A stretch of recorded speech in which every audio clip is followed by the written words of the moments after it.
Are you on your own, Ted?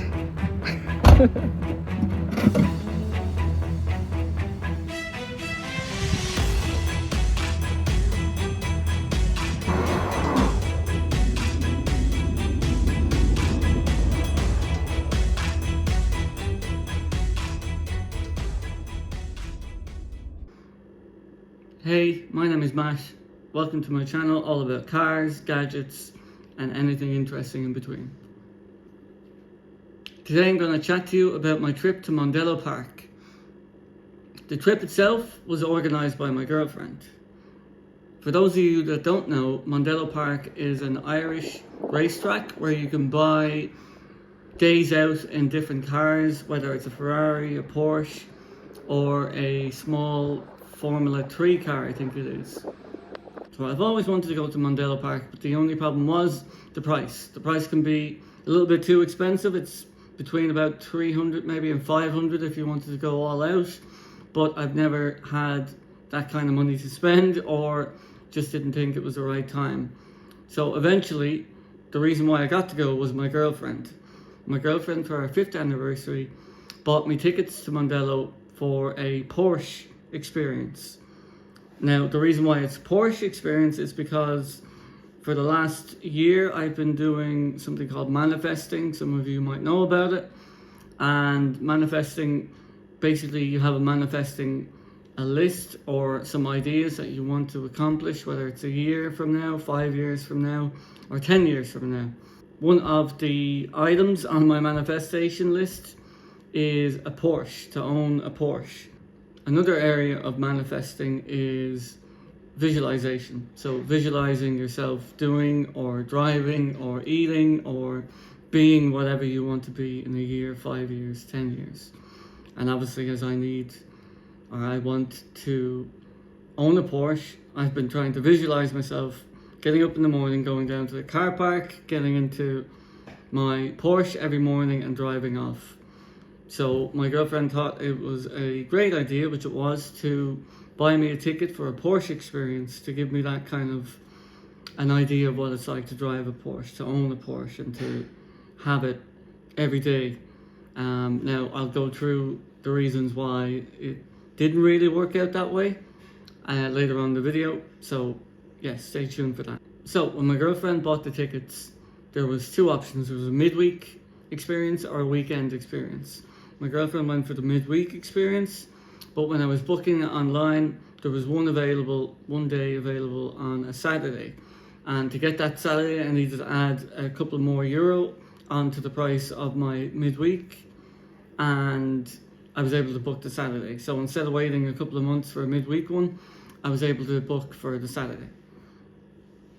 So Mondello Park is about an hour and a half away from where I live here in Dublin. When we arrived at Mondello Park, the first thing we noticed was the drifting cars, and there must have been a drifting lesson as well available.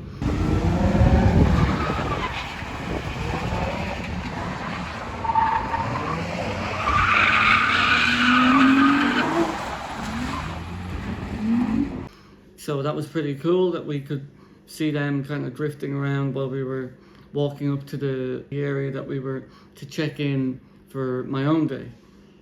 When you arrive to Mondello, you check in, give them your name, they give you a lanyard, and they ask what experience you're here for, and basically go and tell you to sit down and get some tea and coffee until your instructors arrive. Once you checked in, there's a safety video that we all have to sit down and watch. They play a video on the screen. Basically, it just tells you what the rules and regulations are for driving on the track, how to drive, how not to drive, what's dangerous behaviour, and what happens in the event of an accident. During the safety video, you're told that you'll get a couple of laps in a warm-up car, which is a Mazda, and basically that's a couple of laps on the track to get used to the track. After the safety video, the instructors arrived and we were each assigned an instructor. We headed down to the pits where we got into our practice car. The idea of the practice car was to get used to the track, get used to the corners, and chat through the whole track with the instructor, and the instructor tells you where to brake, when to accelerate, when to turn, and everything. So everything's kind of explained to you as you go along in the practice car. So you get a real feel of the track. On the track, when you're in the safety car, there's cones dotted around the track as well, mainly on the corners. And those cones identify where the turning points are. So in the training car, the instructor was trying to get me to drive directly at the cones and then at the very last moment, then turn into the corner.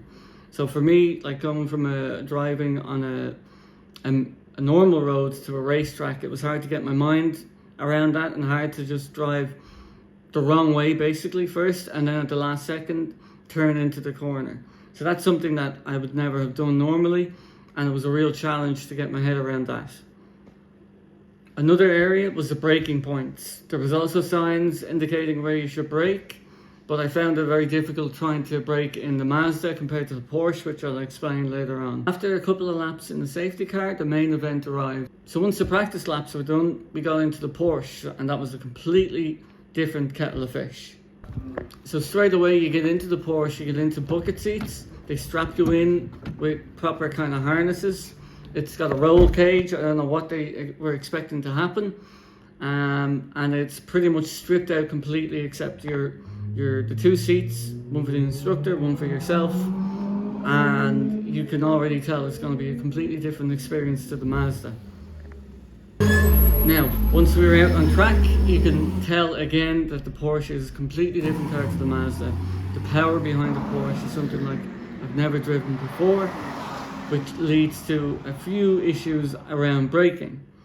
A couple of times I had either broken too late or not broken at all, and the instructor beside me has kind of pedals as well, just for this type of occasion, that he would have to brake for me. So I might be braking a little bit too soft or not at all, and he would jam on the brakes and tell me, listen, you need to brake more on that corner or brake harder.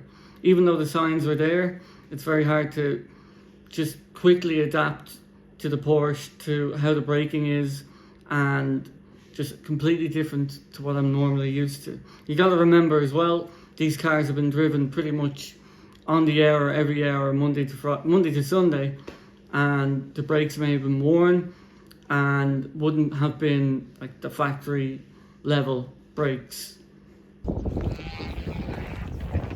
you speak? Huh? Speak. My braking is a problem. Why? I'm not braking hard enough because we're going so quick. I need to brake harder on the brake pedal. So he was having to cover, like they have braking pedals on their side. So They have like, to. I had to cover a brake on that corner. So when you're going back, do it harder. And I was like, okay. So braking aside, the speed of the car was unreal. Like you'll see in the videos, it was pretty cool to be able to just put the foot down, and the instructor, every time we turned the last corner to the main straight, just said, put your foot down, put your foot down, put your foot down, and the car just went like a rocket.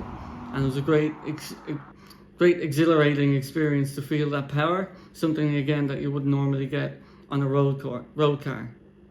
And after what felt like only about 5 minutes, the track experience was over. So on the third last corner, the instructor said, we're going to pull back into the pits now. Well done. And to be honest with you, I was kind of disappointed. I would like more time on the track. So as we were pulling into the pits again, the instructor was chatting to me and asking how I thought it went and how I thought I performed, and we were just chatting away, and he said, well, you're not going to be Michael Schumacher is what he says, which I understand. And he says, it's more about an experience. What you're buying is an experience. You're not buying a full day out in the track. So the experience is those couple of laps in the Porsche, in the high performance car that you would normally do. So I had to take that into consideration when I was evaluating whether it was worth, obviously it was worth it for me, but if I was to buy myself a day trip or a track experience, whether it's worth again another 5-6 laps in the Porsche and for it to go by like really quick. So once in the pits, I crawled out of the car with the sweat dripping down my back, I didn't realise how much I was sweating until I got out and felt the fresh air again and could feel the sweat rolling down my back. I must have been gripping onto the steering wheel for dear life going around some of the corners.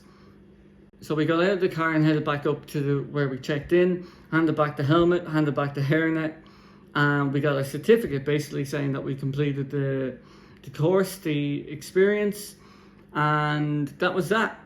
We pretty much, I don't know what it felt like. I think we were there for an hour, but it felt like 20 minutes all in all. It went very, very quickly. I really, really enjoyed it. I enjoyed every second of it. I probably should have taken a few more minutes to take in the experience, to take in everything that was happening around me, but the excitement, I think, got to me, and everything went by really, really quickly. There's a couple of areas that I'd like to highlight that were negatives for the experience. One being basically that you don't get a good enough feel of the track before it's all over.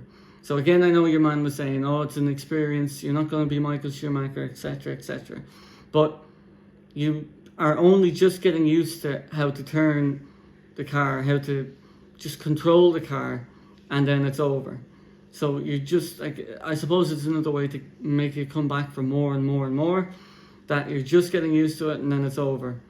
And it really kind of stuck in me that I wanted to have double the amount of time, triple the amount of time that I actually got, and it kind of makes you want to go back and buy another experience. Another area was the car itself. I think, like I said before, they are used day in, day out. I don't know how long they're used, and I don't know how well they're maintained and well catered for when they're not being used. But my car was making a weird kind of squeaky noise. I couldn't figure out where it was coming from, but I could hear it when I was out on the track, and then when I got into it, I could hear it again. So just the condition of the cars, I think, probably could be a bit better. That was for the Porsche anyway. There's obviously Ferraris and other cars you can take out, BMWs too, which might be an option the next time I go. And the final point really is a point around myself, not really the experience or the track of the car, is not taking in everything when you're doing it. Everything just was like 100 miles an hour, and it was over in a flash. And the whole idea obviously was to have fun, but also the reason why my girlfriend Jay bought the tickets, or the ticket, was for me to experience driving a Porsche and to take in the feel and the look and all the features that went with the Porsche. The problem with the day out or the experience is that you're in a practice car, then you get into the Porsche and you're just flat out trying to get the grips of the track, trying to understand when to turn, when to brake. All that kind of stuff is going through your mind, and you're not really experiencing the Porsche itself. So that's really on me to not take a couple of breathers and understand what's going on and why I really was there. But listen, that's my own personal goal, and it's my own personal reasons for wanting to have the track day. So would I go again? 100%. 100% I'd go again. Whether I'd buy it myself, do multiple days, I don't know. Hopefully, touch wood, I'll get a couple of more presents, because it's great fun. I mean, everything from watching the guys drifting. I wouldn't be into drifting myself, but watching the people drift beforehand, it's just a real cool experience. You see all different cars. You see Porsches, BMWs, Ferraris. You're around probably like-minded people as well. So it's a lot of fun. And with that, I'd like to thank my girlfriend again, Jay. Thank you for the ticket. It was a great experience, something that I've been dying to do for years, and really appreciate the money you spent and the thought that went into the present. It's probably the best present that I've ever gotten, and I really appreciate that, and I appreciate you and you guys as well. If you've been to Mondello, pop a comment down below and tell me how you got on, what you liked about it, what you didn't like about it, and if you're going again. And that's my experience in Mondello Park. Thank you for watching, and I'll talk to you in the next video.